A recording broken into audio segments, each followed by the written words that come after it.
Itu kata Imam Zahabi, menurut penilaian beliau, Syekhul Islam Ibn Taimiyah itu membumbui dakwahnya yang hak itu dengan ucapan-ucapan yang menyakiti hati. Gitu loh. Kata Imam Zahabi apa? Lau salima min dzalika kullihi lakana anfa' lil mukhalifin.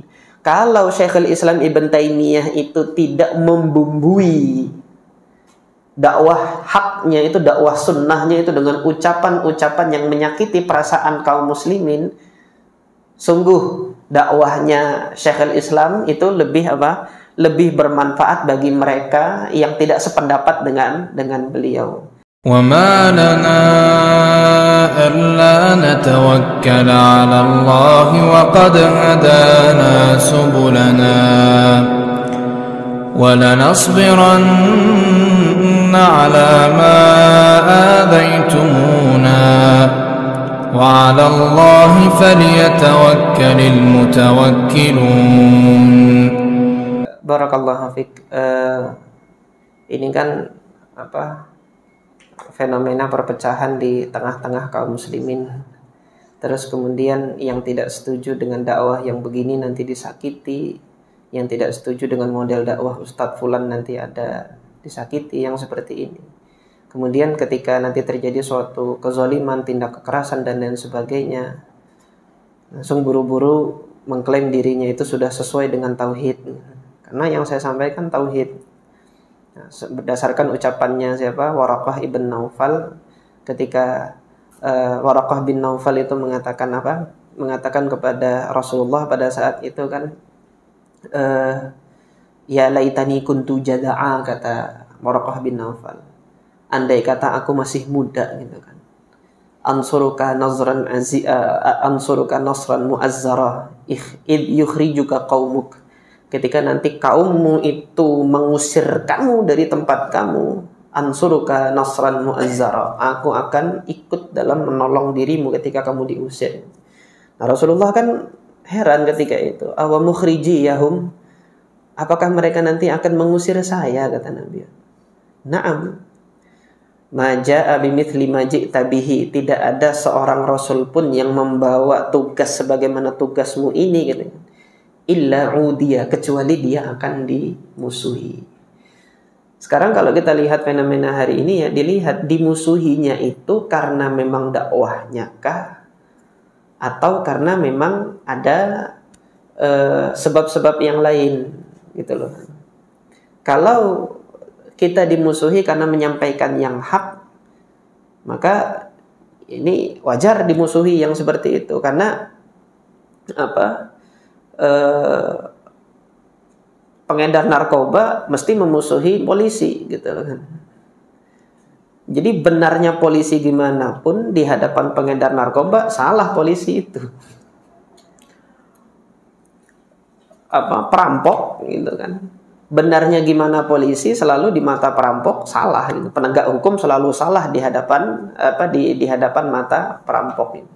Tetapi ketika ada sesuatu yang salah, kita tidak disenangi karena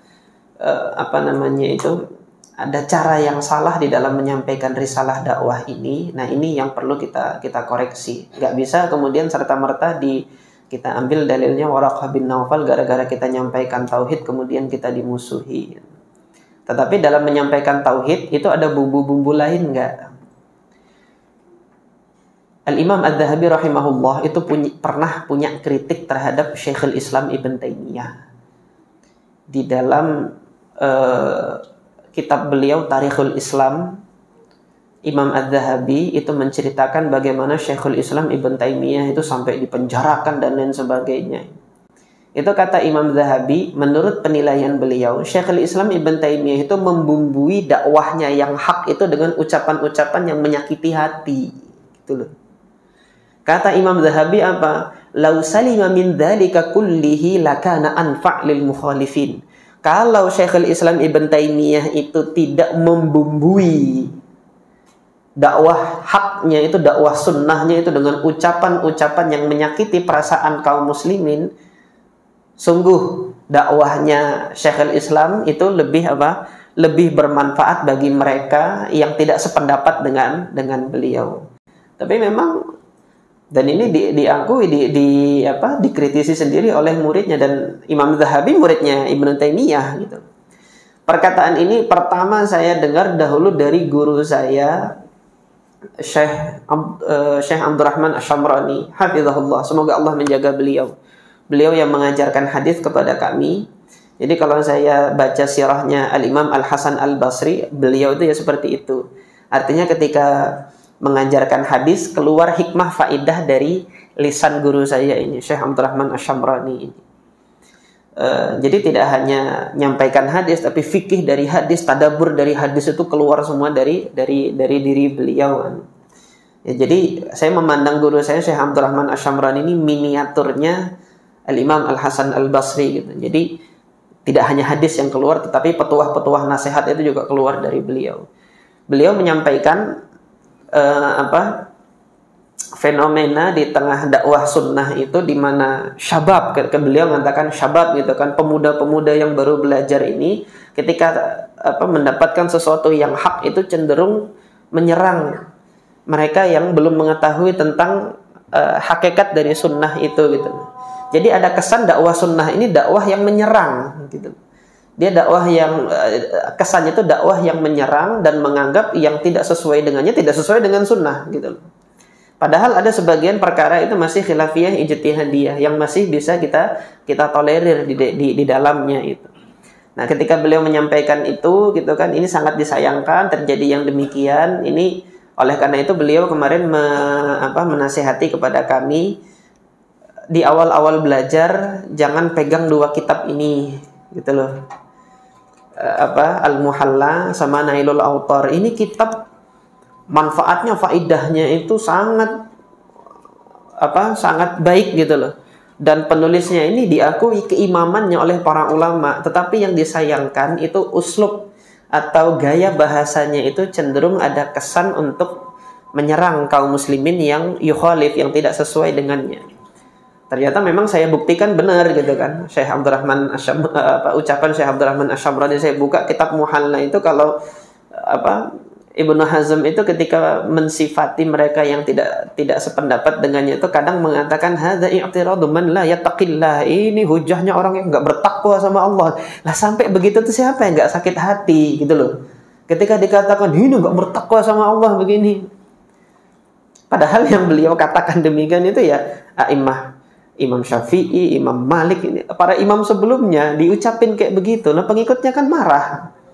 Oleh karena itu di Andalusia pada saat itu kan yang berhadapan dengan Imam Ibnu Hazm itu kan para fuqaha Malikiyah pada saat itu gitu. Nah, ini kata Syekh Abdurrahman Asy-Syamrani, hindari dulu kitab ini bagi yang awal belajar.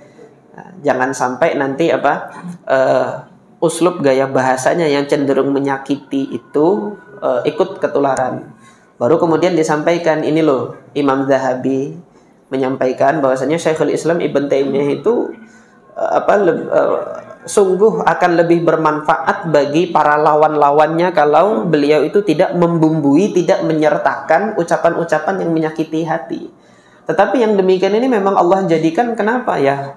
Perangai masing-masing dari kita kan demikian. Ada yang memang tutur katanya itu cenderung keras seperti itu. Ya maka masing-masing dari kita menahan diri gitu kan. Para asatidzah itu juga nggak ada yang sempurna. Masing-masing dari asatidzah itu Allah berikan kelebihan dan Allah berikan kekurangan.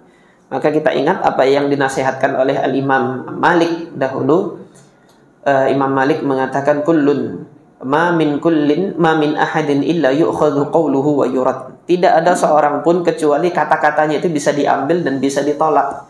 Illa sahibu hadzal qabr, kecuali yang ada di kuburan ini, yaitu Nabi SAW, sambil menunjuk kuburan Nabi. Artinya selama dia bukan Rasulullah SAW, kita harus punya filter. Jangan yang saya pun gitu loh. Antum harus punya filter. Ada ucapan saya yang bisa antum terima dan ada ucapan saya yang nggak boleh antum terima. Filter antum apa? Quran dengan sunnah gitu. Ada nanti ucapan saya nggak sesuai dengan Quran dan sunnah, jangan diambil.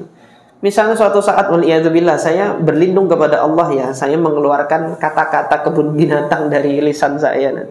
Kalau nanti saya marah, antum menyaksikan saya sampai keluar kebun binatang dari lisan saya, itu sudah nggak sesuai sunnah itu.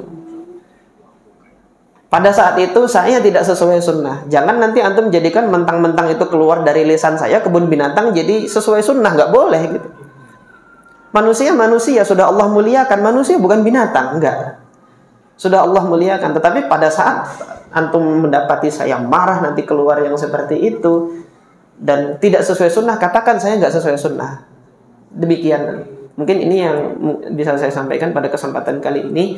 Mudah-mudahan Allah Subhanahu wa taala menjaga kaum muslimin dari perpecahan yang ada, dan Allah Subhanahu wa taala menganugerahkan sikap bijak kepada masing-masing kita untuk melihat perbedaan yang ada ini. Subhanakallahumma rabbana wa bihamdika asyhadu an la ilaha illa anta astaghfiruka wa atubu ilaik. Assalamualaikum warahmatullahi wabarakatuh.